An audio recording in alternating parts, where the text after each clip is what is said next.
பெண்கள் வந்து ரோட்ல நடமாட முடியல. எங்க பார்த்தாலும் மது போதையில இளைஞர்கள் சீரழிஞ்சு போறாங்க, கஞ்சா வைக்கிறாங்க அப்படின்னு குற்றச்சாட்டா இருந்தது. பெண்கள் பாதுகாப்பு பெண்கள் பாதுகாப்புன்னா உங்க ஆளுங்களே இப்ப பெண்கள் பாதுகாப்புக்கு அச்சுறுத்தலா மாறி இருக்கிறாங்க. டிவிக்கு ஆளுகளே அச்சுறுத்தலா மாறி இருக்கிறார்கள். அது மட்டும் இல்ல, இந்த தேர்தல் முடிச்ச உடனே ரோட்டெல்லாம் மறைச்சு பைக்ல இந்த வீடியோ பார்த்துருக்கலாம். பைக்கில் வந்து ஒன்று கேடிஎம் பைக் அது இதுன்னு எடுத்து ரோட்டை மறித்து அங்கே வந்து டிவிக்கேன்னு முழக்கம் போட்டுக்கிட்டு இருக்கிறாங்க. எல்லா வண்டிகளும் அங்கே நிற்கிது. இது வேடிக்கை பார்க்குறது ஒரு கூட்டம் சேர்ந்துருச்சு, மொத்தமாக டிராஃபிக் ஆகுது. நேற்றே வந்து அறிவிச்சிருந்தார் எடப்பாடி பழனிசாமி எல்லா எம்எல்ஏகளையும் வர வச்சு அவர்கள் எம்எல்ஏக்களோட ஆலோசனை கூட்டம் நடத்துவதாக அறிவிச்சிருந்தார். இன்னைக்கு அந்த அறிவிப்பு மீட்டிங் ரத்து செய்யப்பட்டிருக்குது. என்ன காரணம்னா எம்எல்ஏக்கள் இங்கே வரல. எங்கே போயிருக்கிறாங்க அப்படின்னா, ஆனால் அமித்ஷாவுடைய பர்மிஷனோட டெல்லியோட ஆசீர்வாதத்தோடு இன்னைக்கு கட்சியை வந்து உடைக்கிற வேலையை மங்களகரமாக சி.வி. சண்முகம் தொடங்கியிருக்கிறார். திமுகவை பலவீனப்படுத்தணும் அப்படின்னா திமுக கூட்டணியில் இருக்கக்கூடிய கட்சிகளை இங்கே கொண்டு வந்துடணும் அப்படின்றதுல ரொம்ப தீவிரமா இருக்கிறாங்க. அதில் திருமாவை கொண்டு வருவதில் ரொம்ப தீவிரமா இருக்கிறாங்க. ஸ்டாலின் வந்து எதிர்ப்போ கண்டனமோ கோபமோ நீ துரோகம் பண்ணிட்டாங்கன்னா நான் சொல்ல மாட்டேன், நீ உங்க விருப்பம் நீங்க முடிவெடுத்துக்கங்கன்னு கண்ணியமா அவர் வந்து சொல்லிட்டாரு, எல்லாத்தையுமே சொல்லிட்டாரு. அதுல வந்து இப்போ இன்னைக்கு உள்ள நிலைமையில திரும்ப வந்து அதை யோசிச்சு முடிவெடுக்கணும். ஒருவேளை இப்போ டிவிக்கோட கூட்டணி அப்படின்னு போனான்னா அவங்க ஒரு அமைச்சர் பதவி தருவாங்க. அது யாருக்கு? வன்னியரசுக்காக தான் இருக்கும். அவ்வளவுதான், வன்னியரசுக்கு தான் இருப்பாங்க. வன்னியரசுக்கு கொடுக்கறத யார் யாரெல்லாம் வர போறாங்க, யார் யாருக்கு என்னென்ன அமைச்சர்கள் என்னென்ன டிமாண்டு அப்படிங்கிறதான் இப்போதைக்கு வந்து இருக்குது. இதுல என்னன்னா ஆட்சி அமைத்த பிறகு வரக்கூடிய பிரச்சனை ஒன்று இருக்குது. அவர் வந்து என்ன சொல்றாரு, அனைவருக்கும் வெற்றி பயணம், அதுக்கான கையெழுத்து போட போறேன்னு சொல்லியிருக்கிறார். வெற்றி பயணங்கிறது என்னது?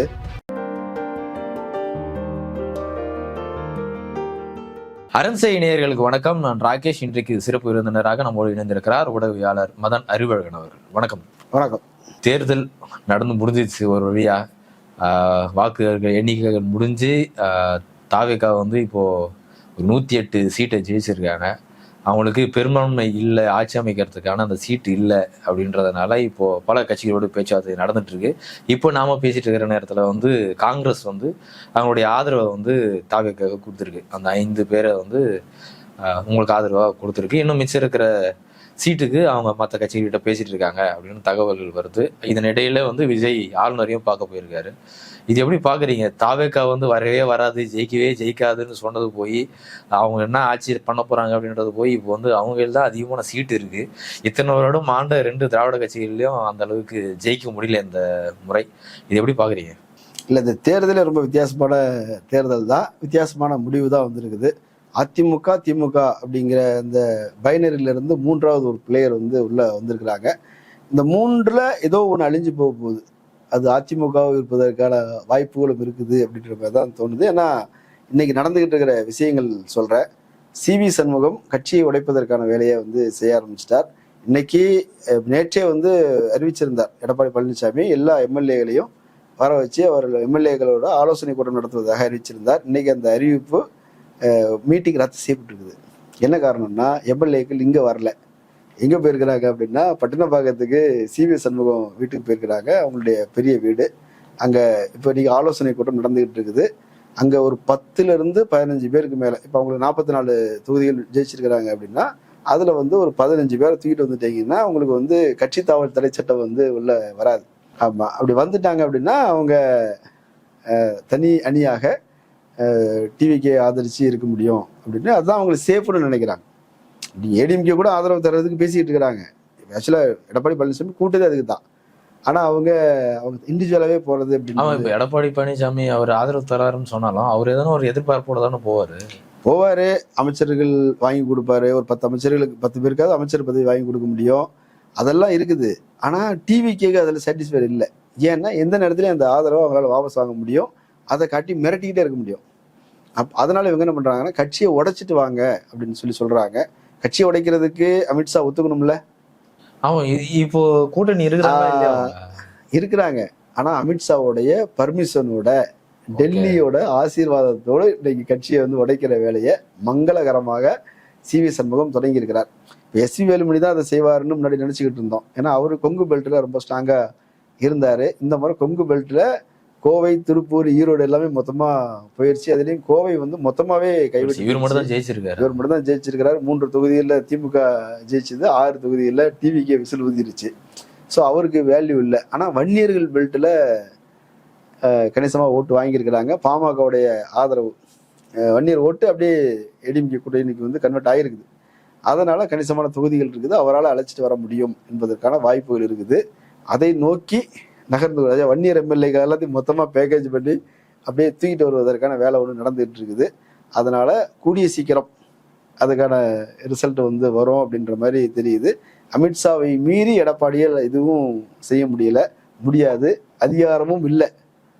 போலீஸ் வச்சு மிரட்டுறதுக்கோ வழக்கு போட்டு மிரட்டுவோன்னு சொல்றதுக்கோ எதுவுமே இல்லை. ஏன்னா டெல்லியோட ஆசீர்வாதம் இருக்குது, இங்கே ஆட்சியில் அமரப்போவரில் ஆசீர்வாதமும் இருக்குது. இது ஒரு பக்கம். ஆனால் இது மட்டுமே போதுமா?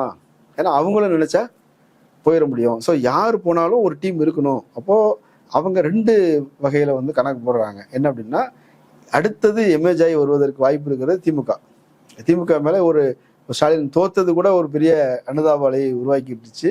அதுலயும் ஒரு வந்து குளத்தூர் தொகுதியில போய் மறுபடியும் நன்றி தெரிவிக்கிறதுக்கு போகும்போது எல்லாரும் அழுதுட்டாங்க வேற. ஸோ ஒரு அனுதாபாலை உருவாகிடுச்சு. மீண்டும் எமேஜ் ஆகி வருவதற்கான வாய்ப்பு இருக்குது. ஆனா அதிமுகக்குள்ள மேலிருந்து கீழே வரைக்கும் எடப்பாடியை இனி நம்ப முடியாது. ஆமா, ஏற்கனவே அதான் 10 தோல்வி பழனிசாமி, 11 தோல்வி பழனிசாமி ஆயிடுச்சு. இப்போ இந்த இந்த இந்த தேர்தல் விட்டுனா அடுத்து 5 வருஷம் காத்திருக்கணும். சரி, அப்போ ஜெயிக்க வச்சிருவாரா? அப்ப இதுவே ஜெயிக்க அப்ப டிஎம்கே எதிர்கட்சி இப்ப அது கூட இல்ல, அதுவும் இல்லை. அதனால என்ன நடக்கும்? முடிஞ்ச வரைக்கும் நம்ம போய் உட்காந்துக்கலாம் அப்படின்ற மாதிரி அவங்க முடிவெடுத்துட்டாங்கிறது தான் அது. இன்னொரு பக்கம் அவங்க என்ன நினைக்கிறாங்க அப்படின்னா, திமுகவை பலவீனப்படுத்தணும் அப்படின்னா திமுக கூட்டணியில் இருக்கக்கூடிய கட்சிகளை இங்க கொண்டு வந்துடணும் அப்படின்றதுல ரொம்ப தீவிரமா இருக்கிறாங்க. அதுல திருமாவை கொண்டு வருவதில் ரொம்ப தீவிரமா இருக்கிறாங்க. எப்படி முடியும்? ஏன்னா வந்து முதல் விஜய் சீனதே திருமாவை தான். அந்த அம்பேத்கர் புக் ரிலீஸ் இதில் வந்து முதல்ல திருமாவை தான் செய்யறாரு. அதுக்கப்புறமா தான் மற்றவங்கெல்லாம் பேசுறாரு அவரு. அதை தவிர்த்து ஆதவ அர்ஜுனா இங்கிருந்து அங்கே போயிருக்காப்புல. ஆதவ அர்ஜுனா திருமாவே ரொம்ப விமர்சிச்சு பேசியிருக்காப்புல. முதல்ல ஆரம்பிச்சு விசில வந்து சட்டசபையில் அடிக்க முடியாது, வெளியில தியேட்டர்ல அடிச்சுட்டு வந்து பேசினவர் திருமா. அவர் எப்படி கூப்பிட்டு இது பண்ணுவாங்க? ரைட்டு, அதெல்லாம் தேர்தலுக்கு முன்னாடி. அது கிமு, இது கிபி. அது போன மாசம், இது இந்த மாசம். ஜெயிச்சதுக்கு அப்புறம் வன்னியரசு அவர்கள் வந்து இதை வந்து நிரந்தரமான ஒரு வெற்றியா நான் பார்க்கல அப்படின்னு சொன்னாரு. இல்ல, அவர் எல்லாமே சொல்லுவாங்க. ஆனா இப்போ என்ன நடக்குது அப்படின்னா, அவங்க அழைப்பு விடுத்து கடிதம் அனுப்பியாச்சு. ஸ்டாலினை பார்த்து பேசுறதுக்காக போயிருந்தாங்க. ஸ்டாலின் என்ன சொல்லிட்டாரு? உங்க விருப்பம் அப்படின்னு சொல்லிட்டாரு. அப்ப இவங்களுக்கு சொல்றதுக்கு முன்னாடியே காங்கிரஸ் சொல்லிட்டாரு ஸ்டாலின் உங்க விருப்பம். காங்கிரஸ் அங்க போவே இல்லை, அந்த பக்கம் தலை வச்சோ படுக்கல. அவங்க ஸ்டாலினை பார்த்து நன்றி சொல்றதுக்கோ பேசுறதுக்கோ அவங்க போகல. அவங்க வந்து நேர விஜய் பார்க்கறதுக்கு நீ போயிட்டாங்க. செல்வ பிறந்தகை போயாச்சு, பிரவீன் சக்கரவர்த்தி போயாச்சு, கிரீஷ் சோடிங்கர் போயாச்சு. எல்லாரும் போய் மாலைய மரியாதை எல்லாம் பண்ணி எல்லாம் கடிதத்தையும் கொடுத்தாச்சு. இது 5 பேருடைய ஆதரவு தந்துடுறோம் அப்படின்னு சொல்லிட்டாங்க. பாமக தரப்புலையும் பேசிட்டு இருக்கிறாங்க. இப்போ பாமக வந்தது அப்படின்னா தலித் ஓட்டுலாம் வெளியே போயிடும். இப்போ தலித் ஓட்டுகளில் 75% டிவிக்கு வாங்கியிருக்குது. இன்னொன்று விசிகே ஓட்டுல பெரும்பகுதி டிஎம்கே கன்வெர்ட் ஆகலை. அப்படி பாமக ஓட்டு ஏடிஎம்கே கன்வெர்ட் ஆகிற மாதிரி விசிகே ஓட்டு வந்து டிஎம்கேக்கு ஓட்டா கன்வெர்ட் ஆகிருந்தது அப்படின்னா ரிசல்ட்டே வேற. ஏன்னா பல தொகுதிகளில் ஒரு 25 தொகுதியாவது நீ 1000 ஓட்டுக்கு கீழே தான் இருக்குது. மொத்தமாக ரிசல்ட் மாறிடும். அங்கேருந்து 25 குறைஞ்சிரும், இங்கேருந்து 25 ஏறிடும். ஏறின பிறகு ரிசல்ட் மாறிடும் இல்லையா? ஸோ அந்த மாதிரி ஒன்று இருக்குது. அப்போ பாமகவை சேர்க்கறத விட இந்த ஓட்டுகளை தக்க வைத்துக் கொள்வதற்கு விசிகே இருந்தது அப்படின்னா எதிர்காலத்துல திமுகவை பலவீனமாக வைத்துக் கொள்வதற்கு இது உதவும். திரும்ப இருந்தா அந்த இடத்துல வந்து ஒரு நம்பகத்தன்மை இருக்கும் அப்படின்ற ஒரு முற்போக்கு முகம் இருக்கும். ஓகே, ஒரு சனாதன எதிர்ப்புங்கிற ஐடென்டிட்டி இருக்கும். நம்ம எதுவும் செய்ய தேவையில்ல, அவரு வச்சுக்கிட்டா போதும். இன்னொன்னு மற்ற விஷயங்கள் அவங்க பேசிப்பாங்க. இது ஒண்ணு. இப்போ காங்கிரஸும் அந்த மாதிரி ஒரு கோட்பாடுல தானே போயிருக்கு. இப்போ காங்கிரஸ் எந்த கோட்பாடும் கிடையாது. அவங்க அச்சீவ் பண்ண நிபந்தனையில எந்த காரணத்தை கொண்டும் பிஜேபியோட தொடர்பில் இருக்கக்கூடாது. இவ்வளவுதான். அது பிஜேபிங்கிற ஒரு கட்சி, எனக்கு போட்டி கட்சி, இவ்வளவுதான் இவங்களுக்கு காரணமே தவிர இவங்களுக்கு எந்த நிலைப்பாடும் கிடையாது. சித்தாந்த ரீதியான எந்த ஒரு பார்வையும் இவங்களுக்கு கிடையாது. ஒரு மத சார்பற்ற அரசியல் அப்படின்றது இந்த நாட்டுக்கு தேவை. அதுல உங்களுக்கு ஒரு பிடிப்பு உண்டு. இந்த வகையில மட்டும்தான் காங்கிரஸை வந்து நம்ம வந்து மதிக்கிறோம். எல்லாருமே அப்படிதான் மதிக்கிறாங்க. முற்போக்காளர்கள் காங்கிரஸுக்கு கொடுக்குற முக்கியத்துவம் பிஜேபி வந்து வரக்கூடாதுங்கிறதுக்கு உங்களை பயன்படுத்திக்கணுங்கிறத தாண்டி அதில் ஒன்றும் இல்லை. ஆனால் அவங்கள பொறுத்த வரைக்கும் என்னன்னா, தங்களுடைய எதிர்காலத்திற்கு கட்சி வளர்ச்சிக்கு எல்லா வகையிலும் டிவிக்கோடு இருப்பது உதவும் அவங்க அதிகமான சீட்டு தரேன்னு சொல்லியிருக்கிறாங்க அப்படின்னு போயிருக்கிறாங்க. ஆனா இப்போ 5 சீட்டை வச்சுட்டு அங்கே போனோம்னா அதுக்கு என்ன வேல்யூ இருக்குதோ அதுக்குரிய வேல்யூ தான் இருக்கும். ஆனா வந்து ஃபியூச்சர்ல அவங்க உள்ளாட்சி தேர்தலில் அதுக்கப்புறம் பாராளுமன்ற தேர்தலில் இதுல எங்களுக்கு அதிகமான சீட்டு வேணும்னு அவங்க கூட இருக்கிறோன்ற மாதிரி எல்லாம் கேட்டிருக்காங்க. அவங்க பார்லிமெண்ட் எலெக்ஷன் வரைக்கும் அங்கே தான் இருக்க போறோம்னு சொல்லிட்டாங்க. உள்ளாட்சி தேர்தல் அடுத்த நாடாளுமன்ற தேர்தல் வரைக்கும் நாங்கள் அவங்களோட தான் கூட்டணிங்கிற மாதிரி ரொம்ப தீர்க்கமாக போனது அவங்க. விசிகேவை பொறுத்த வரைக்கும் இப்போ தலைவர் வந்து ஒரு குழப்பத்தில் இருக்கிறார் என்பதாகத்தான் நான் கேள்விப்பட்டேன். ஏன்னா ஸ்டாலின் வந்து எதிர்ப்போ கண்டனமோ கோபமோ நீ துரோகம் பண்ணிட்டாங்கன்னா நான் சொல்ல மாட்டேன், நீ உங்க விருப்பம் நீங்க முடிவெடுத்துங்கன்னு கண்ணியமா அவர் வந்து சொல்லிட்டாரு, எல்லாத்தையுமே சொல்லிட்டார். அதுல வந்து இப்போ இன்னைக்கு உள்ள நிலைமையில திரும்ப வந்து அதை யோசிச்சு முடிவெடுக்கணும். அவருக்கு குழப்பமா இருக்கிறாருன்னு தான் நான் கேள்விப்பட்டேன். நாளை உயர்மட்ட குழு கூட்டம் இருக்குது. உயர்மட்ட குழு கூட்டினா அங்க வேறு பல பிரச்சனைகள் எல்லாம் எழுவதற்கு வாய்ப்பு இருக்குது அப்படின்னு சொல்றாங்க. என்ன மாதிரியான பிரச்சனைகள்? நிறைய பிரச்சனைகள் இருக்குது. எப்படி நீங்க வேட்பாளர்களை தேர்வு செய்யறது அப்படிங்கிறதுல எங்களெல்லாம் கேட்டா முடிவு பண்ணீங்க, நீங்களா தானே முடிவு பண்ணீங்கிற பிரச்சனையை எழுப்ப போறாங்க. தொகுதியை முடிவு செஞ்சதுல இப்படி பல வகையில வந்து அங்க நிறைய பிரச்சனைகள் இருக்குது. காட்டுமன்னார் கோயில்ல வந்து ஜோதிமணியை கட்சியிலே இல்லாத ஒரு நபருக்கு வந்து போட்டு இன்னைக்கு ஜெயிக்கவும் வச்சாச்சு. அது ஒரு பிரச்சனை இருக்குது. ஒருவேளை இப்போ டிவிக்கு கூட கூட்டணி அப்படின்னு போனோம்னா அவங்க ஒரு அமைச்சர் பதவி தருவாங்க. அது யாருக்கு? வன்னியரசுக்காக தான் இருக்கும். அவ்வளவுதான், வன்னியரசுக்கு தான் இருப்பாங்க. வன்னியரசுக்கு கொடுக்கறத வேற எல்லாருமே எதிர்க்கிறாங்க.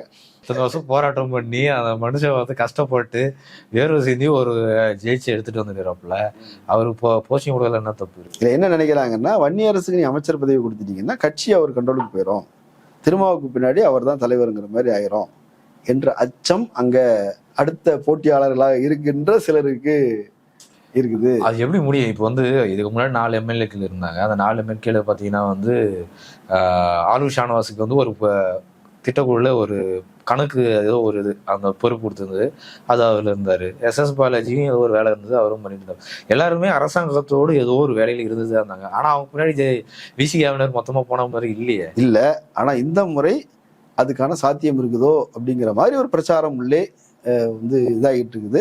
அதனால அந்த பிரச்சனைகள் எல்லாமே நாளைக்கு வந்து வரப்போகுது. கட்சிக்குள்ள ஒரு பெரிய அதிருப்தி ஒன்று உருவாயிருக்குது. ஏன்னா அவங்கெல்லாம் யாரும் திமுக கூட்டணி வேலை செய்யலன்னு சொல்றாங்க. அது உண்மை. என்னை பொறுத்த வரைக்கும், நான் பார்த்த வரைக்கும் திமுக கூட்டணி வந்து விசிகாவுக்கு இணைந்து வேலை செஞ்சாங்க நான் எங்கேயும் பார்க்கல. அவங்க ஒரு பக்கம் செஞ்சாங்க, இவங்க ஒரு பக்கம் செஞ்சாங்க. அதுக்கு அவங்க இந்த 8 தொகுதியில 8 தொகுதிக்கு வெளியே விசிகே வந்து திமுக கூட்டணியில் உள்ள கட்சிக்கோ வேலை செய்யல அப்படின்னு திரும்பவும் சொல்றாரு. நாம் விசாரித்த நபர்களும் சொல்றாங்க, அங்க விசிகே வந்து மொத்தமா செயலிழந்து விட்டது, வேலை செய்யல. டிவிகேக்கு பலர் வேலை செஞ்சாங்க, டிவிகேக்கு ரொம்ப பேர் வேலை செஞ்சாங்கன்னுலாம் சொல்றாங்க. ஸோ இது எல்லாமே நாளைக்கு வந்து உயர்மட்ட குழு கூட்டத்துல பெரிய சிக்கலாக போகுது. இன்னும் என்ன அப்படின்னா, ஒருவேளை நீங்க டிவிகேக்கு போனீங்க அப்படின்னா நாங்கள் திமுகவுக்கு போகிறோம் என்று இப்பவே தயார் நிலையில் பலர் இருக்கிறாங்க. திமுகவுக்கு போய் நகர்ப்புறதுனா அதுதான் எதிர்கட்சி. அது என்ன நினைக்கிறாங்க அப்படின்னா, இங்க வந்து நீ அவர் அமைச்சராகிருவீங்க, நாங்கெல்லாம் வரைக்கும் தான் பார்த்துட்டு இருக்கணும். அது அங்க போய் 5 வருஷம் நாங்க இருந்துட்டு அப்புறம் ஏதாவது செஞ்சுட்டு போறோம். அது போய் ஏடிஎம் சேரலாம், சீமான் கட்சிக்கு போய் சேரலாம். இல்ல ரைட்டு, நான் சொல்ல வர்றது இப்ப இதெல்லாம் நடந்துரும் நான் சொல்ல வரல. இது எல்லாமே இந்த தேர்தலை ஒட்டி அங்க நடந்துட்டு இருக்கிற பிரச்சனைகள், வேட்பாளர்கள் தேர்வு அப்படிங்கிறதுல இருந்து உருவான அதிருப்தி. அது பலரும் அதுல நிர்வாக மட்டத்திலே மேலிருந்து கீழே வரைக்கும் நிறைய அதிருப்திகள் இருக்குது. இன்னொன்னு, ஓட்டை வந்து கண்ணு முன்னாடி டிவிக்கு பிரிக்குதுன்றத ஃபீல் பண்ணிட்டாங்க. தலித் மக்களுடைய ஓட்டுங்கிறது அந்த பக்கம் போகுது அப்படின்னு போகும்போது நம்மளை விட்டுட்டு போறாங்க, நம்மளும் கூட சேர்ந்து போயிடுவோங்கிற மாதிரி விசிக நிர்வாகிகள் சேர்ந்துட்டாங்க. அதுல அந்த அலையில வந்து போயிட்டாங்க அப்படின்ற மாதிரி ஒன்று இருக்குது.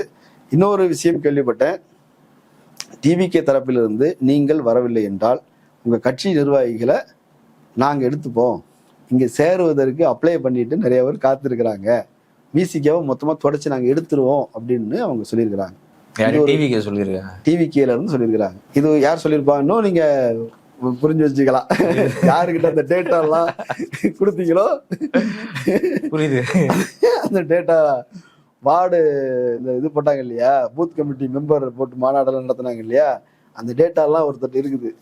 அவர் வந்து எல்லாத்தையும் ஏற்கனவே தேர்தலுக்கு முன்னாடியே கரெக்ட் பண்ணிட்டாரு. அதான் அவர் கொஞ்ச நாள் திமுக இருந்து கலெக்ட் பண்ணாப்புல, கொஞ்ச நாள் விசிகா இருந்து கலெக்ட் பண்ணாப்புல, 2 தூக்கி போட்டு ஒருத்தர் ஜெயிக்க வச்சிட்டா. இப்போ அவங்க விசிகாக்கு இந்த டேட்டாவை வச்சுதான் எல்லாரையும் கான்டாக்ட் பண்ணி யார் யாருக்கு என்னென்ன தேவையோ நாங்கள் செய்யறோம் தேர்தலுக்கு முன்னாடி சொல்லி தேர்தலுக்கும் கொஞ்சம் கொடுத்து தேர்தலுக்கு முன்னாடி வேற பதவி கிதவி தரோம் அப்படின்ற மாதிரி ஆசை காட்டி உள்ள இழுத்து வேலை செஞ்சிருக்கிறாங்க. இது மிகப்பெரிய உள்ளடி வேலை நடந்திருக்கு, வெளியில யாருக்குமே தெரியாம நடந்திருக்குது. ஸோ அரசியல எல்லாமே நடக்கும். கீழறுப்பு வேலை, கழுத்தறுப்பு வேலை, முதுகுல குத்துறது எல்லாமே, எல்லா அதிகாரத்துக்கான சண்டை தான் உலகத்தில் ஆக மோசமான கேவலமான விஷயங்கள் அரங்கேறக்கூடிய இடம். ஸோ அதில் அது அவங்க சாமர்த்தியமாக செஞ்சுட்டாங்கன்னு வச்சுக்கோ. டிவிக்கே வந்து அதுக்கான வேலையில செஞ்சுருக்கிறாங்க. இங்கே வந்து இந்த ஃபோர்ஸ் வந்து ஒரு பெரிய அளவில் வந்து வெளியேறதுக்கு தயாராக இருக்குது அப்படின்ற ஒரு கவலையும் இருக்குது திருமாவுக்கு. அப்போ இங்கே போனோன்னா இதை காப்பாற்றிக்கலாம், அமைச்சர் பதவி ஒன்று இருக்குது, ஏதோ ஒரு வகையில் நம்ம வந்து அதிகாரத்தில் பங்குங்கிற நம்ம நோக்கம் வந்து நிறைவேற்றறதுக்கும் வாய்ப்பு இருக்குது அப்படின்னு ஒரு பக்கம் சொன்னால், இன்னொரு பிரிவு கோச்சிக்கிட்டு அந்த பக்கம் போகிறது அப்படின்ற மாதிரி திமுகவுக்கு போகிறதுக்கும் தயார் நிலையில் இருக்கிறோம் அப்படிங்கிற மாதிரி போயிடுவாங்கன்னு நான் சொல்ல வரல. அது விவாதமாக மாறும் என்பது போல. இத்தனை பேரையும் ஒரு சமாளிக்கணும். நம்ம நாளைக்கு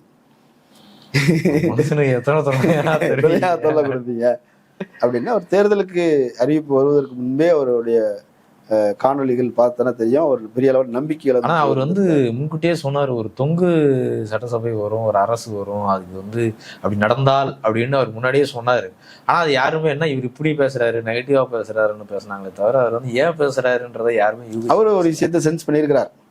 அதனால அது அப்படி ஒன்று இருக்குது. ஸோ அவங்க போவாங்களா மாட்டாங்களாங்கிறது நமக்கு தெரியும். விசிக்க வரல அப்படின்னா பாமக உறுதியாக பாமக வரேன்ட்டாங்க. பாமக என்ன பிடிப்பு இருக்குது அதெல்லாம் ஒன்றும் இல்லை. சௌமியா அன்புமணிக்கு அமைச்சர் பதவி கொடுத்தீங்கன்னாலே அமைச்சர் பதவி ஒன்று கொடுங்க, நாங்கள் வந்து சுற்றி நிற்கிறோம். அந்த சுற்றுச்சூழல் அமைச்சர் எல்லாம் எங்களுக்கு வேண்டாம், அது வெளியே பேசுறதுக்கு. உள்ள வந்து பொதுப்பணித்துறை கொடுங்க, எப்படி விட்டு கொடுத்துருவாங்க பொதுப்பணி என்னவோ. அது ஒன்று அப்படி ஒன்று இருக்குது. அதனால அதை இது மூலமாக நம்ம வன்னியர்களை வந்து கேப்சர் பண்ணிக்கலாம். தலித்துகள் ஆல்ரெடி இருக்கிறாங்க, அவங்கள கேப்சர் பண்ணிக்கலாம் அப்படின்னு ஒன்று இருக்குது. இதில் என்னன்னா பாமக உள்ள வந்ததுன்னா அடுத்த தேர்தலில் தலித் ஓட்டுலாம் வெளியே போயிருமோ, அந்த தலித் பேஸ் அப்படின்றது வந்து போயிருமோ அப்படிங்கிற அச்சமும் உங்களுக்கு இருக்குது. ஆனால் அதிகாரத்தை தக்க வைக்கிறதுக்கு அவங்க அதான் அதிமுகவை உடைச்சி கொண்டு வரணும் அப்படிங்கிற ஆப்ஷன். அதுதான் மெயின். பாமகவை கொஞ்சம் வெளியவே நிறுத்தி வைக்கலாம், ஏடிஎம்கே உடைச்சு கொண்டு வந்துட்டோம்னா சக்சஸ். மீதி மற்றதெல்லாம் நிதானமாக கூட எடுத்துக்கலாம். ஒன்று ஒன்றா முதல்ல அதிகாரத்தில் உட்காருவோம். இப்போ ரொம்ப கான்ஃபிடென்ட்டாக விஜய் இருக்கிற அப்படி இப்படியான போக்குகள் போயிட்டு இருக்குது. சிபிஐ பொறுத்த வரைக்கும் அவங்க நாளைக்கு தான் கூடி முடிவெடுப்பாங்க அப்படின்ற மாதிரி சொல்லியிருக்கிறாங்க. லெட்டர் கொடுத்தாச்சு, எல்லாருக்கும் லெட்டர் கொடுத்தாச்சு. ஆனால் அவங்க வந்து வெளியிலிருந்து ஆதரிக்கலாம், நம்ம அமைச்சர் பதவிங்கிறது போனோம் அப்படின்னா சரியா இருக்காது அப்படின்ற மாதிரி ஒரு பிரிவும். நாம எதிர்கட்சியா இருந்தாதான் நம்ம ஆக்டிவா கட்சி வளர முடியும், கட்சியே வந்து புனரமைச்சு கொஞ்சம் இது பண்ணி கொண்டு போக முடியும். நிறைய விஷயங்கள் வந்து இந்தி திணிப்பு வரப்போகுது. அவங்க இப்பவே மத்திய அரசு நிதின்னு சொல்லிட்டாங்க. அதனால சமர சிக்ஷா அபியான் வந்து நடைமுறைக்கு வருவதற்கு வாய்ப்பு இருக்குது அப்படின்ற மாதிரி. இவரே நேற்று மோடிக்கு அவர்களுக்கு வந்து நன்றி சொல்லும் போதே வந்து உங்களுடைய தேவை எனக்கு தேவைன்ற மாதிரி, உங்கள் சேவை எனக்கு தேவை அப்படின்னு நேற்று அப்படியே நான் சுக்க போட்டாப்புல. இன்னைக்கு நம்ம இது ஆரம்பிக்கிறதுக்கு முன்னாடி ஏஎன்ல வந்து ஒரு நியூஸ் வந்து என்னன்னா, அந்த பிஎம் ஸ்ரீ அந்த ஸ்கீமுக்கு உடனே கையெழுத்து போடணும் அப்படின்னு சொல்லி வெஸ்ட் பெங்காலுக்கும் தமிழ்நாட்டுக்கும் லெட்டர் அனுப்ப ரெடி ஆகிட்டு இருக்கு அப்படின்னு ஒரு நியூஸ் ஒன்று வந்துருக்கு. ஒருவேளை இதில் அதில் கையெழுத்து போடுவாங்கன்ற பட்சத்தில் இவங்க ஏற்றுப்பாங்களா, முதல்ல ஏற்றுப்பாங்களா, இது என்னன்னு தெரிஞ்சு அவங்க ஏற்றுப்பாங்களா இல்லை வந்து செய்வாங்களா அப்படின்றது. முதல்ல நிதியை கொடுத்துருவாங்க. திமுக இருக்கிறது இப்போ திமுக கூடாதுங்கிறது பிஜேபியோட கொள்கை. ஆமா, திராவிடம் இல்லாத தமிழ்நாடு. அதனால அவங்கள பொறுத்தவரைக்கும் அவங்களுடைய செல்ல பிள்ளை தான். ஏற்கனவே சொன்னேன், அமித்ஷாவுடைய ஆசீர்வாதத்தோடு தான் சி.வி. சண்முகம் வந்து அங்கே தனி ஆவர்த்தனை நடத்திட்டு இருக்கிறார், கட்சியை உடைச்சிட்டு வர போறாருங்கிறத சொன்னேன். ஸோ டிவிகேக்கு அவங்களுடைய ஆசீர்வாதம் இருக்குது. அவங்க கூட்டணி ஆட்சி அமையணும், பலமா அமையணும், ஸ்ட்ராங்கா இருக்கணும். இன்னும் 5 வருஷம் 10 வருஷங்கிறது கூட அவங்க இருந்தாலும் கூட அவங்களுக்கு சந்தோஷம் தான். ஏன்னா ஒரு ரிசல்ட் அவங்க பார்த்துட்டாங்க. இங்க வந்து பிஜேபி வாஸ் அவுட். ஒரே ஒரு சீட்டு மலை மேல மட்டும் ஒரே ஒரு சீட்டு கொடுத்துருக்குறாங்க. அவர் அதிகபட்சம் இறங்கினாருன்னா மேட்டுப்பாளையம் கோயம்புத்தூர்னு வருவார். போன வாட்டி அங்கதான் இருந்தாரு நினைக்கிறேன். அதனால அவங்க அதை தாண்டி அவங்களுக்கு வேற எங்கேயுமே இல்லை. கட்சியுடைய தலைவர் எல்லாருமே தோத்துட்டாங்க. முன்னாள் எம்எல்ஏக்களாக இருந்தவங்க எல்லாரும் தோத்தாச்சு. வானதி சீனிவாசன் எலெக்ஷனுக்கு முன்னாடியே தோத்துட்டாங்களோன்னு தெரியல, அவங்க போய் ஆஸ்பத்திரியில் போய் படுத்துட்டாங்க. ஸோ நிலைமை வந்து அவங்க பிஜேபிங்கிறது இல்லை, பிஜேபி இல்லாத தமிழ்நாடுங்கிற மாதிரி தான். அந்த எலெக்ஷன்ல திமுக கூட்டணி எந்த கோரிக்கை எந்த நோக்கத்தை முன்னிறுத்தி வேலை செஞ்சாங்களோ, பிரச்சாரத்தை முன்னெடுத்தாங்களோ அதுக்கு ரிசல்ட் கிடைச்சிருக்குது. என்ன அதை அந்த ஓட்டு வந்து இந்த பக்கம் கணிசமா போயிடுச்சு அப்படிங்கிற மாதிரி இருக்குது. அதனால டிவிக்கு இருக்கணும் அப்படிங்கிறது பிஜேபியோட விருப்பம். அவங்களுக்கு என்ன ஆதரவோ நிதி ஆதாரங்கள் இருந்து எல்லாமே அரசு ரீதியாக என்னென்ன வருமோ அது எல்லாமே செஞ்சு இந்த இந்த கவர்மெண்ட்டை பாதுகாக்கிற வேலையில அவங்க வந்து முனைப்பாக இருக்கிறார்கள். இன்னொன்று என்னன்னா, இந்த விசிக, சிபிஎம், சிபிஐ இவங்க போனாங்கன்னா பழைய மாதிரி விஷயங்களை ஆரம்பிப்பாங்க. இவங்களும் கூட்டணியில் இருக்கிறதுனால இவங்க போயிட்டு ஆட்சிக்கு வந்துடும் அப்படிங்கிற ஒரு அச்சம் இருக்கும். அதனால இவங்க சொல்றதுக்கெல்லாம் மண்டே ஆடிக்கிட்டு இருந்தாங்கன்னா பழைய திமுகவுடைய அரசுடைய பாலிசி என்னவோ அதுவே தான் தொடரும். ஸோ அவங்க இல்லாம வேற ஒரு அணி, அதுவும் பலவீனமான ஒரு அணி, நம்ம சொன்னா மிரட்டினா கேட்டுக்கிற மாதிரி ஒரு அணி இருந்தாதான். ஏன்னா எடப்பாடி சில விஷயங்களை மீறுறார். அவர் கீழே விழுவாரு, அப்புறம் எந்திரிச்சுக்குவார், அவர் கீழே விழுவாரு, அவர் எந்திரிச்சுக்குவார். எந்திரிக்காத ஆள்கள் வேணும், படுத்தா அப்படியே இருக்கணும் அப்படிங்கிற மாதிரி ஆட்கள் அவங்க. இப்போ நீங்க சொல்றதுபடி பார்த்தா வந்து இப்போ அவங்களுக்கு 108 சீட்டு இருக்கு. இப்போ வந்து 5 பேர் போயிருக்கு, 5 பேருடைய ஆதரவு 113 இருக்கு. இப்போ வந்து பாமக சேருதுன்னு வச்சுக்கிட்டாலும் இப்ப பாமக அந்த மாதிரி எல்லாம் எந்த கோரிக்கையும் வச்சு பண்ணுங்க இது தேர்தல் முன்னாடி வரைக்கும் தான் அவ்வளவுதான். இப்ப பாமக போயிடுது. இன்னும் 1-2 சீட்டு வச்சிருந்தது வேற. அமமுக கூப்பிடணும்னே அவசியம் இல்லை, வாசல்ல போய் உட்காந்துக்குவாங்க. திண்ணை இருந்துச்சுன்னா அதுல உட்காந்துக்குவாங்க. நம்ம பிரேமலதா விஜயகாந்த் தான் எனக்கு ஆச்சரியமா இருக்குது. அவங்க போக மாட்டோம்னு சொல்லியிருக்கிறாங்க. இல்ல அது இன்னைக்கு சொன்னது, நாளைக்கு என்ன வேணாலும் நடக்கும் தெரியல. ஏன்னா அவங்க எல்லாம் போய் அமைச்சர் ஆகிட்டாங்கன்னா ஐயோ நம்மளும் போயிடலாமே அப்படின்னு கூட தோணும். அவங்க சொன்னாங்கல்ல, விஜய் எங்க வீட்டு பிள்ளைன்னு நான் பலமுறை சொல்லியிருக்கிறேன், அதனால வாழ்த்துக்கள் எங்க வீட்டு பிள்ளைக்கிட்டு அவங்க நேரத்தே ஒரு பல்ட்டி அடிச்சாங்க. அந்த மாதிரி கேட்கறேன் நான். சடனா ஒருவேளை மாறி போக வாய்ப்பு இருக்கு அப்படி இவங்க. இப்போ அவங்க எல்லாரும் பேசுனது என்ன அப்படின்னா, நிர்வாக கூட்டி முடிவெடுப்போம், தலைமை குழுவை கூட்டி முடிவெடுப்போம், பொலிட்புறாவை கூட்டி முடிவெடுப்போம்ங்கிற மாதிரி தான் அவங்க லெவல்ல சொல்லியிருக்கிறாங்க. எனக்கு தெரிஞ்சு ஐயுஎம்எல் மட்டும் தான் ஸ்ட்ராங்கா பேசியிருக்காங்கன்னு தோணுது. ஐயுஎம்எல்லும் பேசியிருக்கு. அதே மாதிரி இவரு தமிழ்நாடு சரியும் வந்து என் சீட்டை கூட நான் எம்எல்ஏ சீட்டை கூட ராஜினாமா பண்ணிக்கிறேன், நீங்க போய் நில்லுங்கன்னு ஒரு ஸ்டாலின்கிட்ட வந்து சொல்லியிருக்கிறாரு. நீங்க தோத்ததை ஏத்துக்க முடியலன்னு சொல்லியிருக்கிறாரு. இல்ல நீங்க ஜெயிச்சதுதான், அதை வந்து இது பண்ண வேண்டாம், நீங்க இருங்க அப்படின்னு தான் அவர் சொல்லியிருக்கிறார். ஸோ இப்படியான சூழல்கள் போயிட்டு இருக்குது. டிவிக்கு ஆட்சி அமைப்பது உறுதி. யார் யாரெல்லாம் வர போறாங்க, யார் யாருக்கு என்னென்ன அமைச்சர்கள், என்னென்ன டிமாண்டு அப்படிங்கிறது தான் இப்போதைக்கு வந்து இருக்குது. இதுல என்னன்னா, ஆட்சி அமைத்த பிறகு வரக்கூடிய பிரச்சனை ஒன்று இருக்குது. அவர் வந்து என்ன சொல்றாரு, அனைவருக்கும் வெற்றி பயணம், அதுக்கான கையெழுத்து போட போறேன்னு சொல்லியிருக்கிறார். வெற்றி பயணங்கிறது என்னது? Free bus. ஃப்ரீ பஸ்ங்கிறது தமிழ்நாடு முழுக்க எல்லா பெண்களுக்கும் அப்படின்ற மாதிரி சொல்லி போனாலும் ஃப்ரீ. ஆமா. அப்ப அதுக்கு வந்து பெரிய நிதியை ஒதுக்கணும். திமுகவை பொறுத்த வரைக்கும் அவங்க புத்திசாலித்தனமா ஒன்று செஞ்சாங்க. நகர பேருந்துகள் அப்படிங்கிறத மட்டும் இது பண்ணி அதை ஒட்டி அதை செஞ்சிருந்தாங்க. சில பேருந்துகள் வந்து கிராமப்புறத்துக்கும் உண்டு, அதுவும் ஒதுக்கியிருக்கிறாங்க.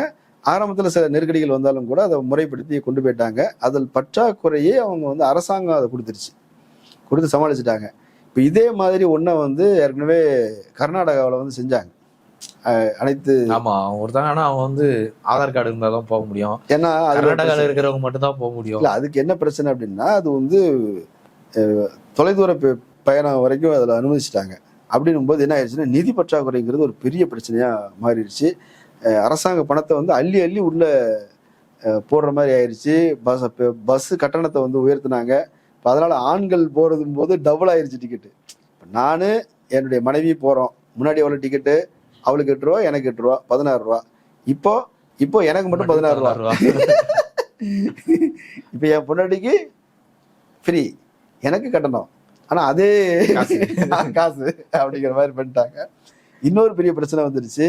என்னன்னா, மாதிரி ஓட்டுநர்கள், நடத்துனர்கள், நிர்வாகிகளுக்கு ஊதிய உயர்வு கொடுக்க முடியல. அவங்கெல்லாம் வந்து ஸ்ட்ரைக் பண்றோன்னு வந்து போராட்டம் நடத்தி அவங்கள சமாளிக்கிறதுக்குள்ள முட்டி மோதி அவங்க ஒரு வழியா ஆயிட்டாங்க. அதனாலதான் கட்டுப்படுத்தணுங்கிறதுக்காக பிற மாநிலத்தவர்கள் வராங்க, சுற்றுலாவுக்கு வராங்க. அவங்களுக்கெல்லாம் என்ன பண்றது, அவங்கெல்லாம் மொத்தமா ஏறுறாங்க. ஒரு இடத்துக்கு வந்தாங்கன்னா அப்படி மொத்தமா ஏறி போறாங்க, கட்டணமே இல்லைங்கிற மாதிரி ஆயிடுது. அதனால இப்ப தமிழ்நாட்டு அந்தந்த மாநிலத்தில் உள்ள ஆதார் கார்டு, அந்த அட்ரஸ் பார்க்கணும். தமிழ்நாடு, கர்நாடகான்னு இருந்தது அப்படின்னா அவங்களுக்கு ஃப்ரீ, மற்றவங்களுக்கு கட்டணங்கிற மாதிரி ஒரு கட்டுப்பாடை வந்து அவங்க கொண்டு வந்திருக்கிறாங்க. இப்போ தமிழ்நாட்டில் இது எந்த அளவுக்கு வந்து எவ்வளோ சிக்கலை உருவாக்க போகுது அப்படின்றது நமக்கு போக தான் தெரியும். ஸோ அதை நடைமுறைப்படுத்துவோம் அப்படின்ற மாதிரி சொல்லியிருக்கிறாங்க. அடுத்தது வந்து என்ன சொல்லியிருக்கிறாங்க அப்படின்னா, மின் கட்டணம். ஆமாம், 200 யூனிட் வந்து ஃப்ரீ அப்படின்ற மாதிரி சொல்லியிருக்கிறாங்க. அது செஞ்சிட முடியும். ஆனால் அதுதான் ஏற்கனவே வந்து அவங்க ரீடிங் எடுத்துட்டு போற அமௌண்ட் கட்ட முடியாம ஜனங்க திணறது, எது எப்போ மாசுது என்னது அப்படின்னு. இப்போ 200 யூனிட்னா அது எங்க என்னன்னு கணக்கு வச்சு எப்படி இவங்க வசூல் பண்ணுவாங்க? இதுக்கான நிதி ஆதாரம் எங்க இருக்கு? ஏன்னா இப்ப நீ இல்ல இப்போ transportல அதான் சொன்னீங்க. சொல்லிடுறேன். இப்ப என்னன்னா நிதி ஆதாரம் எங்க இருக்குது அப்படின்னா மின் கட்டணத்தை உயர்த்துவாங்க.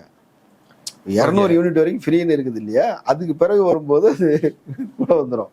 ஸோ இதனால மின் கட்டண உயர்வு அப்படின்றது ஒன்று வரப்போகுது. சொத்து வரி உயர்வு அப்படின்றது மீண்டும் வரப்போகுது. இது இல்லாம நிறைய விஷயங்கள்ல வந்து டாக்ஸ் டாக்ஸ் டாக்ஸ் டாக்ஸ் அப்படின்றத உயர்த்த போறாங்க. பெட்ரோலியத்துல இருந்து பல விஷயங்கள் நம்ம கையில இருக்கிறது என்னது, சொத்து பதிவு பண்றது, அதுக்கப்புறம் பெட்ரோலியத்துக்கு நம்ம வரி போடலாம், அதுக்கப்புறம் டாஸ்மாக். இப்போ டாஸ்மாக்ல கை வைக்கணும். இப்ப டாஸ்மாக் மூட மாட்டாங்களா இவங்க? டாஸ்மாக் மூட மாட்டாங்க. டாஸ்மாக்லயும் கட்டண உயர்வுங்கிறது செஞ்சாகணும். ஸோ எல்லா வகையிலும் அது ஒரு நெருக்கடி தான். ஏன்னா நம்ம கணக்கு போட்டு பார்த்தீங்கன்னா தெரியும், அது வந்து எவ்வளோ பெரிய பட்ஜெட் வருது அப்படிங்கிறது தெரியும். வருஷத்துக்கு 4.5 லட்சம் கோடி ரூபா நமக்கு வந்து நிதி ஆதாரம் இருக்குது அப்படின்னா, இது இவங்க சொல்ற செலவுக்கு மட்டுமே 3.5 லட்சம் கோடி ரூபா வேணும். குறைஞ்சது 2.5 லட்சம் கோடியா வேணும். அதை வந்து ஸ்டாலின் சார் வீட்டுக்கு போற அந்த கமிஷனை வாங்கி நான் கொடுத்துருவேன் அப்படின்றாரு. அப்படிலாம் இல்லை. அப்படி அது கதையை சொல்லிட்டு போயிடலாம். நிஜத்துல அப்படி செய்ய முடியாது. நிஜத்துல அதுக்கு நிதி வேணும். அது ஒரு பிரச்சனை. அப்போ கட்டண உயர்வு, வரி உயர்வு அப்படிங்கிறதெல்லாம் செஞ்சுதான் ஆகணும் அப்படிங்கிற மாதிரி நெருக்கடிகள் இருக்குது. இதை எப்படி தாக்கு பிடித்து கொண்டு வர போறாங்க அப்படின்றதும் ஒரு பெரிய சவால். ஆட்சி அமைப்பதுங்கிறது ஒரு சவால் இருக்குது. அதுக்கு பிறகு வந்து இவங்க சொன்ன ஸ்கீம்ஸ் அதை நிறைவேற்றுறதுல ஆமா, அப்படியே வேலையில்லாத இளைஞர்களுக்கு மாதம் 4000 ரூபாய் அப்படின்னா அது ஒரு பிரச்சனை இருக்குது. ஆமா, சரியா? சரியா? கணக்குப்படி பார்த்தா நான் கூட வேலை இல்லாத அவங்க கணக்கு வந்து அந்த மாதிரி தானே, ஏதோ ஒரு இடத்துல வேலை செஞ்சு மாத சம்பளம் ஆகும். என்னவோ அது யார் யார் ஃபோர்ஜரி பண்ண போறாங்கிறது நம்ம கற்பனையா பேச முடியாது. அதுவும் இருக்கலாம். ஆனா வேலை இல்லாத இளைஞர்கள்னு சொன்னா எல்லாருமே பதிவு பண்ண போயிடுவாங்க. எல்லாரும் பதிவு பண்ணிருங்க அப்படின்னு சொல்லிடுவாங்க. அதனால இப்ப அதை எப்படி கண்டுபிடிக்கிறது? நீங்க ஊடகத்தில் இருக்கிறீங்க, உங்க முகத்தை பாத்திர முடியும், இவர் வேலையில இருக்கிறாருன்னு சொல்லிட முடியும். மற்றவங்களுக்கு அப்படி சொல்ல முடியாது. அதனால அது ஒரு பெரிய சிக்கல் இருக்குது. மாதம் 4000 ரூபாய், முதியோர்களுக்கு மாதம் 4000 ரூபாய் அப்படின்ற மாதிரி அறிவிச்சிட்டாங்க. ஊனமுற்றோருக்கு அந்த மாதிரி சொல்லியிருக்கிறாங்க. இப்படி எல்லாமே தாறுமாறா வந்து அறிவிச்சு வச்சிருக்கிறாங்க. மாதம் ஆண்டுக்கு 6 சிலிண்டர் சூப்பர் 6 சிலிண்டர் ரேட்டு ஏத்திட்டா போராட்டம் ரெடி ஆயிடுங்க. இப்ப சூப்பர் 6ல 6 சிலிண்டர் இப்ப எப்படி கொடுக்குறாருன்னு பாக்கணும். ஆமா, அதெல்லாம் அதுக்கு கட்டண உயர்வு இருக்குது. இல்ல இப்போ திமுக ஆட்சியில் இருக்கும்போது இவங்க வந்து சரியா அழுத்தம் தரல, இவங்க சரியா முன் பிளான் பண்ணல அப்படின்னாங்கல்ல. இவங்க எப்படி அழுத்தம் தராங்கன்னு பாக்கணும். இப்ப திமுக அழுத்தங்கிறதுங்க, நிதி வந்து மத்திய அரசோட லிமிட் ஒண்ணு இருக்குது, இவ்வளவுதான். அந்த 100க்கு 29% மாதிரி தான். அவங்ககிட்ட 100 ரூபாய் எடுத்தோன்னா 29 பைசா தான் திருப்பி கொடுப்பான். அவ்வளவுதான் தருவாங்க. அதை வாங்குறதுக்கு அவங்க மல்லடிச்சுட்டு நடந்தோம். இவங்க அவங்களுடைய ஆட்சி நடந்ததுனால அதை கொடுக்கலாம். ப்ரோ பிஜேபியும் செமி பிஜேபியும் சேர்ந்து ஒரு இதோ போடும்போது இருக்கலாம். ஆனா மீதி பற்றாக்குறை எப்படி சமாளிக்க போறாங்க, எப்படி செய்வாங்க, உடனடியா செய்வாங்களா, அல்லது ஒரு 2 விஷயத்த செஞ்சுட்டு அப்படியே பார்லிமெண்ட் எலெக்ஷன் வரைக்கும் இழுத்தடிச்சிட்டு அந்த டைம்ல செய்வாங்களா, அல்லது அடுத்த தேர்தலுக்கு முன்னாடி செய்வாங்களா, இதெல்லாம் நமக்கு தெரியல. இது இல்லாம அரசு ஊழியர்களுக்கு நிறைய பேருக்கு, போலீஸ் காவல்துறைக்கு வந்து மினிமம் சேலரி 25,000 உயர்த்துவோம்னு சொல்லியிருக்காங்க. பர்மனன்ட் ஆகாத டீச்சர்ஸ் வந்து நாங்க பர்மனன்ட் பண்ணுவோம்னு சொல்லியிருக்காங்க. இப்ப அதுக்கான நிதி ஆதாரங்கள்லாம் வேணும். அதை என்ன செய்ய போறாங்கிறத நம்ம பொறுத்திருந்து பார்ப்போம். இப்ப இருக்கிற நிலைமைங்கிறது எல்லாத்தையும் நான் சொல்லிட்டேன். எந்தெந்த கட்சிகள் என்னென்ன கூட்டணி டிவிக்கு வந்து நடத்த போற ஆட்சி அதன் அடிப்படையிலான இது. திமுக அரசு ஆட்சியில இருக்கும்போது பெண்களுக்கு பாதுகாப்பு இல்லை, பெண்கள் வந்து ரோட்ல நடமாட முடியல, எங்க பார்த்தாலும் மது போதையில இளைஞர்கள் சீரழிஞ்சு போறாங்க, கஞ்சா வைக்கிறாங்க அப்படின்னு குற்றச்சாட்டா இருந்தது. பெரும்பாலானவருடைய குற்றச்சாட்டு இதுதான், பெண்கள் ஃப்ரீயா இருக்க முடியல அப்படின்னு. இப்போ இன்னைக்கு நடந்த சம்பவம் ஆர்கே நகர்ல டிவிகேனுடைய ஒரு பொறுப்பாளர், ஒரு வார்டு பொறுப்பாளர், 43வது வார்டு பொறுப்பாளர் வந்து ஒரு பெண்ணுக்கிட்ட வந்து ஒரு குழந்தைகிட்ட வந்து பாலியல் சீண்டலில் ஈடுபட்டு ஒரு போக்சோல கைது செய்யப்பட்டிருக்கிறாரு. பதிவு கூட இன்னும் ஏற்கவே இல்லை, அதுக்குள்ள கைவரை செய்ய ஆரம்பிச்சிட்டாங்க. இதை எப்படி பாக்குறது? இது இல்ல, இப்போ தவறு செய்தவர்கள் யாரோங்கிற மாதிரி அவங்க பேசி இருந்தாங்க. ஆனா இவன் தான் தவறு செய்யக்கூடிய ஆளு. ஒன்றும் இல்லைங்க, அவன் வந்து அந்த எலெக்ஷன் டைம்ல தான் அந்த வீடு 10 வயசு குழந்தை, அந்த குழந்தைய பாலியல் ரீதியாக அவன் வந்து இது பண்ணியிருக்கிறான். அந்த பிள்ளைய வந்து மிரட்டியிருக்கிறான், கழுத்து நெரிச்சு கொண்டுருவேன் வெளியே சொன்னா அப்படின்னு சொல்லி மிரட்டியிருக்கிறான். அந்த பிள்ளை பயந்து போயிருக்குது. மயிலாப்பூருக்கு போகும்போது அங்க வச்சு அவங்களுடைய சித்திக்கிட்ட இந்த விஷயத்த இந்த மாதிரி அந்த அங்கிள் செஞ்சாரு அப்படின்னு சொன்ன உடனே தான் அதுக்கப்புறம் அவங்க அம்மாவுக்கு பெற்றோருக்கு சொல்லி அதை கேஸை போட்டு இப்போ அவனை வந்து அரெஸ்ட் பண்ணி போக்சோ சட்டத்தில் வந்து உள்ளதுக்கு வச்சிருக்கிறாங்க. இவரெல்லாம் இந்த மாதிரி ஆட்களை கூட வச்சுக்கிட்டு இவரு வந்து யாரு மரிய வில்சனுக்கு வந்து பூத்து வந்து ஆல்ரெடி இது மாதிரி டொமஸ்டிக் வயலன்ஸ்ல ஈடுபட்ட ஆள் தான் அவரு. ஆமா, அப்ப அவருக்கு வந்து ஒரு பூத் கமிட்டி வேலைகள் எல்லாம் பார்த்தவர், தேர்தல் பிரச்சாரத்துல தீவிரமா ஈடுபட்டவர். அந்த நேரத்துல தான் அவன் தேர்தல் பிரச்சாரத்தை ஒட்டி தான் அங்க வந்தாங்கிறதும், அந்த நேரத்துல தான் அந்த மாதிரி பாலியல் ரீதியாக வந்து துன்புறுத்தல் செஞ்சிருக்கிறான் அப்படிங்கிறதும் வந்திருக்குது. ஸோ பெண்கள் பாதுகாப்புன்னா உங்க ஆளுங்களே இப்ப பெண்கள் பாதுகாப்புக்கு அச்சுறுத்தலா மாறி இருக்கிறாங்க. டிவிக்கு ஆளுங்களே அச்சுறுத்தலா மாறி இருக்கிறார்கள்.